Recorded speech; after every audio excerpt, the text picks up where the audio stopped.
Masih bersama saya Nabila Khair Azhar dalam Kompas Aceh. Saudara, sebanyak 518 surat suara calon Dewan Perwakilan Daerah Republik Indonesia yang berada di Komisi Independen Pemilihan Kota Banda Aceh Selasa pagi dinyatakan rusak. Hal tersebut diketahui setelah proses pelipatan surat suara yang dilakukan. Nantinya 518 surat suara yang mengalami kerusakan tersebut akan dilaporkan ke KPU RI untuk kemudian akan didata dan dikirimkan kembali pengganti surat suara yang rusak tersebut.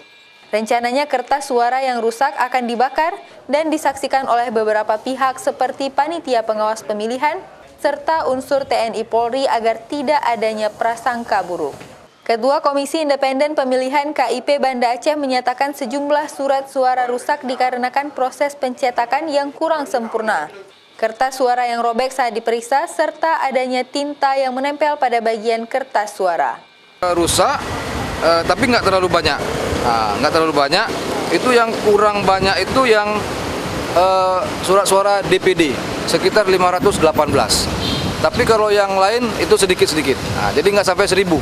KIP Banda Aceh sendiri saat ini masih mendata jumlah surat suara lainnya yang rusak seperti surat suara Pilpres, DPRK, serta DPR RI. Selain itu, KIP Kota Banda Aceh saat ini juga masih kekurangan kotak dan bilik suara.